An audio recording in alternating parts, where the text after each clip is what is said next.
ओम नमो भगवते वासुदेवाय नारायणाय नमोस्तुते। नमस्कार दोस्तों, आज वैशाख कृष्ण एकादशी की कथा महात्म्य विस्तार से जानने का प्रयास करते हैं। यदि आप चैनल पर पहली बार आए हैं तो चैनल को सब्सक्राइब कर लीजिएगा, लाइक करिए, बेल आइकन दबाइए और शेयर करना नहीं भूलिएगा दोस्तों। क्यों खास है वैशाख माह की एकादशी? वैशाख और एकादशी दोनों ही भगवान विष्णु को अत्यंत प्रिय हैं, इसीलिए इसे और भी खास बनाती है।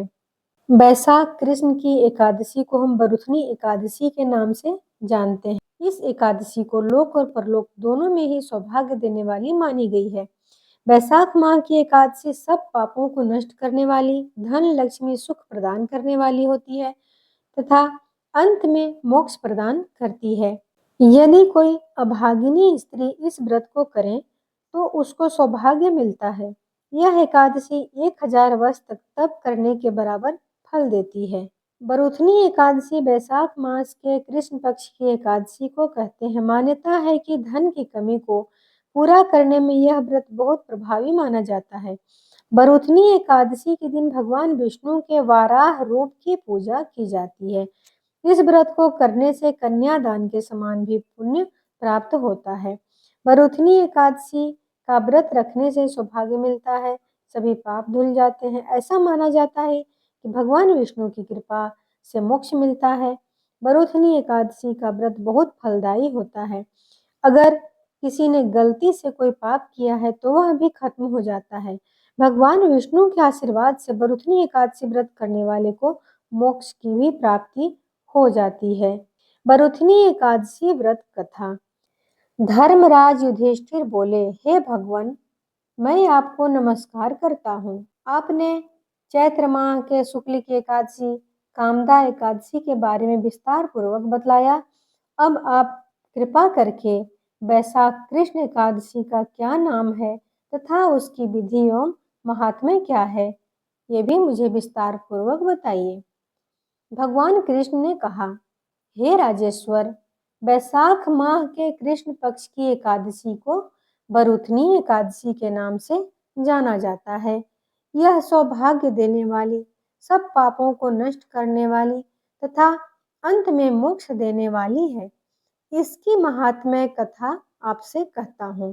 प्राचीन काल में नर्मदा नदी के तट पर मानधाता नामक राजा राज्य करते थे। वह अत्यंत दानशील तथा तपस्वी थे। एक दिन जब वह जंगल में तपस्या कर रहे थे, तभी न जाने कहां से एक जंगली भालू आया और राजा का पैर चबाने लगा। राजा पूर्ववत अपनी तपस्या में लीन रहे। कुछ देर बाद पैर चबाते चबाते भालू राजा को घसीट कर पास के जंगल में ले गया। राजा बहुत घबराया, मगर तापस धर्म अनुकूल उसने क्रोध और हिंसा न करके भगवान विष्णु से प्रार्थना की। करुण भाव से भगवान विष्णु को पुकारा। उसकी पुकार सुनकर भगवान श्री हरि विष्णु प्रकट हुए और उन्होंने चक्र से भालू को मार डाला। राजा का पैर भालू पहले ही खा चुका था। इससे राजा बहुत ही शोकाकुल हुए। उन्हें दुखी देखकर भगवान विष्णु बोले, हे वत्स, शोक मत करो। तुम मथुरा जाओ और बरुथनी एकादशी का व्रत रखकर मेरी वाराह अवतार मूर्ति की पूजा करो। उसके प्रभाव से पुनः सुदृढ़ अंगों वाले हो जाओगे। इस भालू ने तुम्हें जो काटा है, यह तुम्हारे पूर्व जन्म का अपराध था। भगवान की आज्ञा मानकर राजा मानधाता ने मथुरा जाकर श्रद्धापूर्वक बरुथनी एकादशी का व्रत किया और इसके प्रभाव से राजा शीघ्र ही पुनः सुंदर और संपूर्ण अंगों वाला हो गया। इसी एकादशी के प्रभाव से मानधाता स्वर्ग भी चले गए। जो भी व्यक्ति भय से पीड़ित है, उसे बरुथनी एकादशी का व्रत रखकर भगवान विष्णु का स्मरण करना चाहिए। इस व्रत को करने से धन की कमी नहीं होती है और सौभाग्य सुख की वृद्धि होती है तथा अंत में मोक्ष भी प्राप्त होता है। ओम नमो नारायणाय।